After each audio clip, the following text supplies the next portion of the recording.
Heather, can you tell us a bit about Ladies Learning Code and just a bit about yourself? Sure. So my name is Heather Payne, and I'm the founder of Ladies Learning Code. We're a not-for-profit startup here in Toronto. We run workshops for women and men who want to learn beginner-friendly computer programming and other technical skills in a social and collaborative way. And how did you get into this? What caused you to be so inspired as to start this cool organization?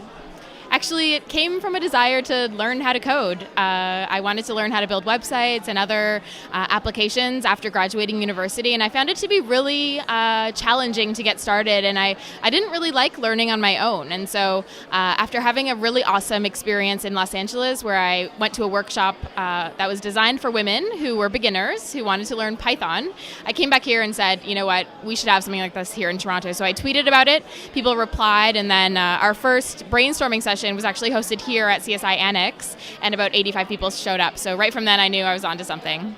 So is this what you're doing full-time? You're leading Ladies Learning Code. I've heard a lot of buzz around it across Ontario. Well, I don't know exactly where the buzz is coming from. We've been amazed to see the response and how interested people are in this and how excited people are in participating and really helping us spread the word about what we're doing. We are only in Toronto at the moment, though we have a bit of different things that we do here. So we also offer a girls' camp, March break camp, and summer camp for girls 9 to 13 years old. But yeah, this is not a full-time job for me, but almost there. I do a few different things. I also work on a project for Mozilla around getting kids into programming, and I do some freelancing to make everything sort of work together. It sounds like you're a serial entrepreneur. So, I mean, you're working with kids, probably young girls. One of the things we're interested in with Startup Canada is youth entrepreneurship, how to encourage more young people to consider entrepreneurship as a viable career option. Do you have any comments or any ideas about how we can encourage more youth, more young girls to embrace technology, embrace everything you're doing, and embrace entrepreneurship?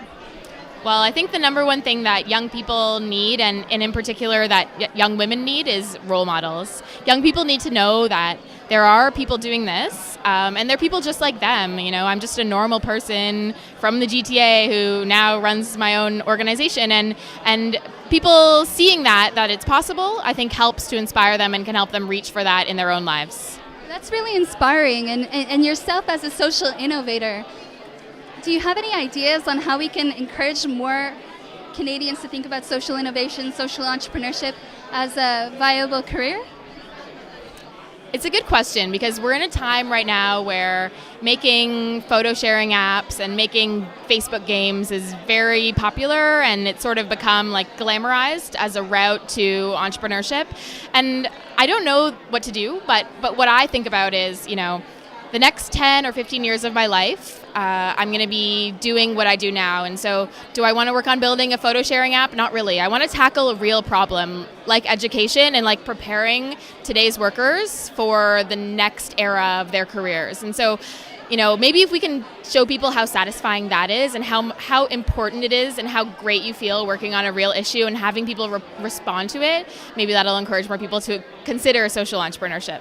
You're definitely creating change and you're creating an impact, so congratulations. Thank you for your time. Thank you. Thanks.